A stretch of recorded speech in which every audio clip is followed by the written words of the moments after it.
Well friends, American roads are not good because America is rich. But America is rich because American roads are good. जी हाँ, America आज आपको इतना develop country दिखता है। Y? Because वहाँ का जो ट्रांसपोर्टेशन है, वहाँ का जो रोडवेज है, वो बहुत ज़्यादा डेवलप्ड है। और वही कारण है जिसकी वजह से अमेरिका आज इतना डेवलप कंट्री बन चुका है। और सेम चीज़ अब धीरे धीरे इंडिया में डेवलप होने जा रही है। इंडिया का इंफ्रास्ट्रक्चर आप देख रहे हो आए दिन कितना तेज़ी से डेवलप होता जा रहा है। और बहुत सारे ऐसे इंफ्रास्ट्रक्चर से जिनके बारे में हमें पता तक नहीं है। इसलिए इस इंफ्रास्ट्रक्चर के ऊपर हमने एक सीरीज स्टार्ट करी है और उस सीरीज़ का फर्स्ट पार्ट आज आपके सामने मैं लेकर आया हूँ। इसमें हम इंडिया के जितने भी इंफ्रास्ट्रक्चर्स हैं जो आ चुके हैं, कुछ आने वाले हैं और जो बड़े बड़े लोअर सारे इंफ्रास्ट्रक्चर को हम वन बाय वन कवर करेंगे।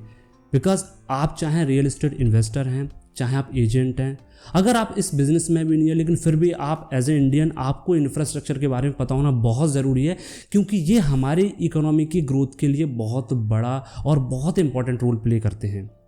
That's why I started this series. और मैं आपको एक चीज़ और बताना चाहूँगा कि प्लीज़ इस चैनल को सब्सक्राइब कर लीजिए, क्योंकि इस पर मैं अब हर इंडिया के एक एक करके सारे इंफ्रास्ट्रक्चर के ऊपर एक एक वीडियो लेकर आने वाला हूँ। क्योंकि आपको पता है रियल एस्टेट जिस चीज़ पर डिपेंड करती है, जिसकी वजह से सबसे तेज़ी से उसकी प्राइसेस बढ़ती हैं, वो है इंफ्रास्ट्रक्चर। यानी कि जहाँ का इंफ्रास्ट्रक्चर अच्छा होगा वहाँ आपको प्राइसेस हमेशा ही मिलेंगे। तो अगर आपको पहले से ये इन्फॉर्मेशन होगी कि कहाँ पर इंडिया के अंदर कौन सा इंफ्रास्ट्रक्चर आने वाले हैं, तो वो आपकी इन्वेस्टमेंट को और ज़्यादा बढ़ा देते हैं। दैट्स वाई आज के इस वीडियो में हम बात करने वाले हैं द्वारका एक्सप्रेसवे के बारे में। यहीं से शुरुआत करेंगे। आज हम द्वारका एक्सप्रेसवे को समझेंगे और इसके बारे में जानेंगे, और सबसे इम्पॉर्टेंट ये बनाया क्यों गया है और इसका क्या बेनिफिट मिलने वाला है हमारे गुड़गांव को, हरियाणा को, प्लस हमारे इंडिया को, उसको भी हम समझेंगे।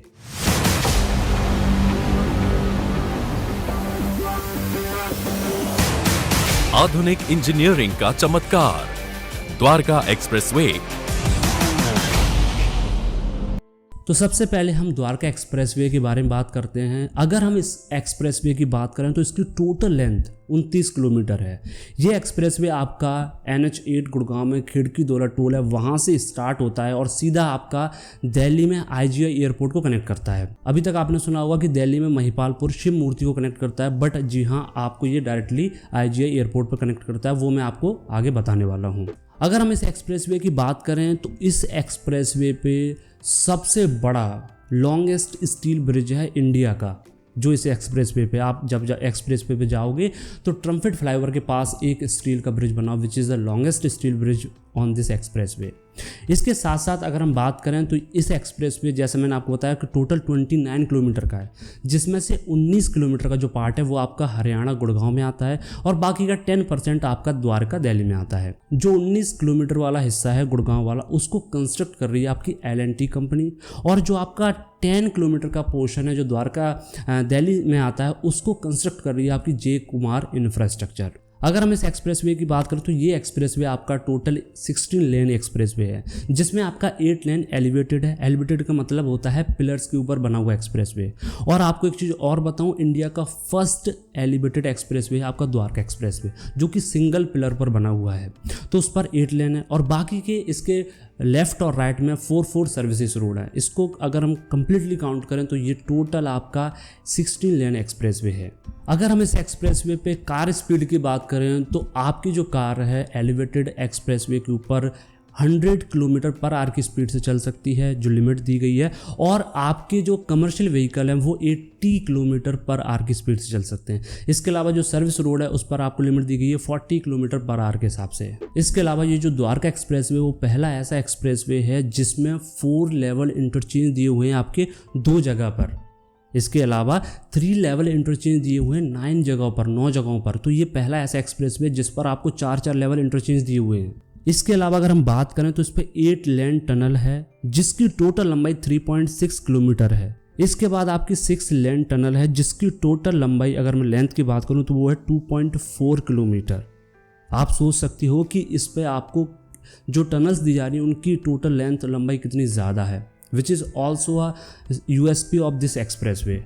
इसके अलावा अगर हम बात करें तो ये जो आपका द्वारका एक्सप्रेसवे है, इस पे आपका advanced intelligent transportation system use किया गया है।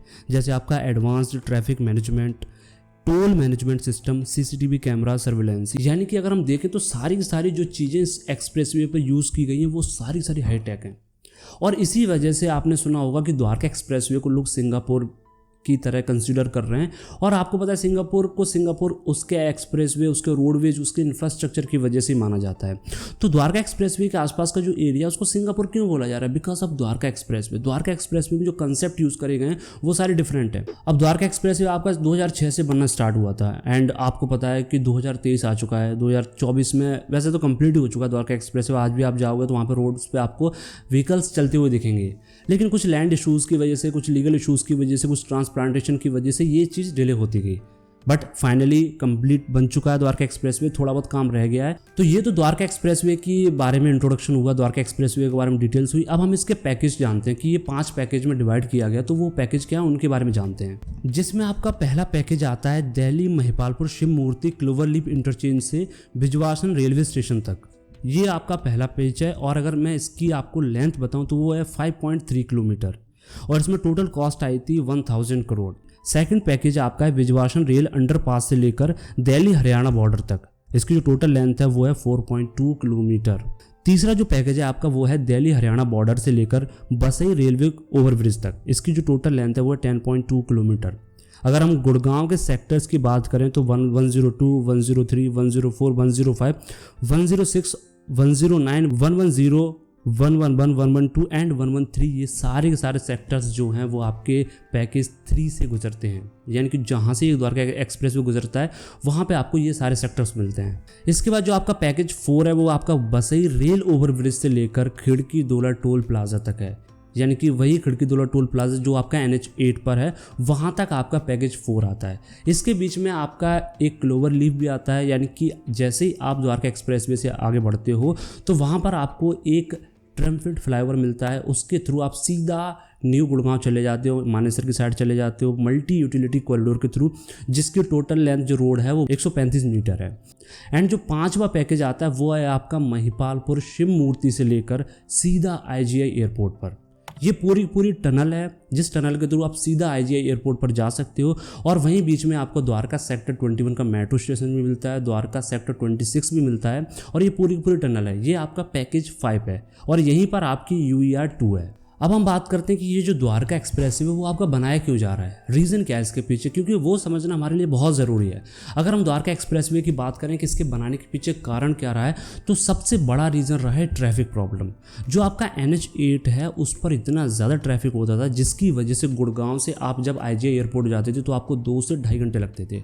और जब द्वारका एक्सप्रेसवे बना है तो ये जो डिस्टेंस है वो उतनी है बट टाइम आपका 15 से 20 मिनट रह गया। आप जरा सोच कर देखो 2 से 2.5 घंटे और 15 से 20 मिनट, यानी कि आपका जो टाइम है वो कितना सेव होगा। इसके साथ साथ ट्रैफिक इशू बहुत कम हुआ है। लगभग 50% आपका ट्रैफिक जो NH8 का वो पूरी तरह से खत्म हो जाएगा द्वारका एक्सप्रेसवे की वजह से। इसके अलावा द्वारका एक्सप्रेसवे बना, आपको पता है जितनी भी उसके आसपास रियल एस्टेट है बिल्डरों का बहुत बेनिफिट हुआ है। मिट्टी चांदी के भाव बिक रही है बिकॉज ऑफ द्वारका एक्सप्रेसवे। वहाँ पर जिसने इन्वेस्ट किया था, चाहे वो इन्वेस्टर हो चाहे बायर हो, सबको बहुत अच्छा प्रॉफिट मिला और बिल्डरों ने बहुत पैसा कमाया है। अब जैसा आपको पता है जहाँ पावर हो, वाटर हो, ट्रांसपोर्टेशन हो और कम्युनिकेशन हो, उस जगह पे कैपिटल इन्वेस्टमेंट और आपकी इंडस्ट्री बहुत तेज़ी से डेवलप होती है। और जहाँ पर कैपिटल इन्वेस्टमेंट और इंडस्ट्री होती है वहाँ पे आपकी एम्प्लॉयमेंट अपॉर्चुनिटी बढ़ती है और एम्प्लॉयमेंट अपॉर्चुनिटी से जो पुअरनेस होती है, जो गरीबी होती है वो ख़त्म होती है। तो वैसे ही द्वारका एक्सप्रेसवे एक क्या है, ट्रांसपोर्टेशन है। उसकी वजह से उसके आसपास ग्लोबल सिटी, विजन सिटी, आपका IICC, डिप्लोमेटिक इनक्लेव, ये सारी चीज़ें वहाँ डेवलप हो रही हैं। तो ये कैपिटल इन्वेस्टमेंट हुआ जिसकी वजह से वहाँ पर एम्प्लॉयमेंट बढ़ेगा। इसके साथ साथ आपका मानेसर का पूरा इंडस्ट्रियल एरिया है, उसको एक अलग बेनिफिट मिलने वाला द्वारका एक्सप्रेसवे से। तो ये क्या कर रहे हैं, वहाँ पे एम्प्लॉयमेंट अपॉर्चुनिटी डेवलप करेंगे जिसकी वजह से ऑब्वियस सी बात है कहीं ना कहीं जो पुअरनेस है वो ख़त्म होगी। और इसके अलावा जो सबसे बड़ा बेनिफिट मिलने वाला जो कि मोस्टली लोग डिस्कस नहीं करते, दैट इज़ एक्सपोर्ट का। जैसे आपको पता है कि जो दिल्ली मुंबई एक्सप्रेसवे वो आपका सीधा सोना से स्टार्ट होकर सीधा आपका मुंबई में जो पोर्ट है वहाँ का जवाहरलाल नेहरू पोर्ट वहाँ तक जाता है। तो चीज़ें एक्सपोर्ट होती हैं यहाँ से सीधी सीधी। तो अभी जैसे ही NH8 होकर जाती थी तो वहाँ पर टाइम बहुत लगता था। यानी कि ट्रैफिक की वजह से काफ़ी टाइम वेस्ट होता था वहाँ पे। अब द्वारका एक्सप्रेसवे की वजह से क्या होगा, वो जो ट्रैफिक प्रॉब्लम वो खत्म हो जाएगी, तो वहाँ टाइम सेव होगा। जैसे टाइम सेव होगा तो जो ट्रांसपोर्टेशन कॉस्ट है, जो आपकी एक्सपोर्ट कॉस्ट है, वो बहुत कम आएगी, जिसकी वजह से ऑब्वियस सी बात है यार, इंटरनेशनल मार्केट में हम कॉम्पिटिटिव बनेंगे और उससे सीधा का सीधा फ़र्क पड़ता है इकोनॉमी पर, ग्रोथ पर, एम्प्लॉयमेंट पर। तो ये भी एक बहुत बड़ा बेनिफिट रहा है द्वारका एक्सप्रेसवे के बनने से। तो ये सारी की सारी चीज़ें थी द्वारका एक्सप्रेसवे के बारे में, पहला पार्ट था। सेकंड पार्ट में लेकर आऊँगा किसी नए और किसी दूसरे इंफ्रास्ट्रक्चर के बारे में। अगर आप चाहते हैं तो आप किस इंफ्रास्ट्रक्चर पर नेक्स्ट वीडियो चाहते हैं, प्लीज़ कॉमेंट सेक्शन में डालें। मिलते हैं अगली वीडियो में, तब तक के लिए आप सभी का बहुत बहुत धन्यवाद।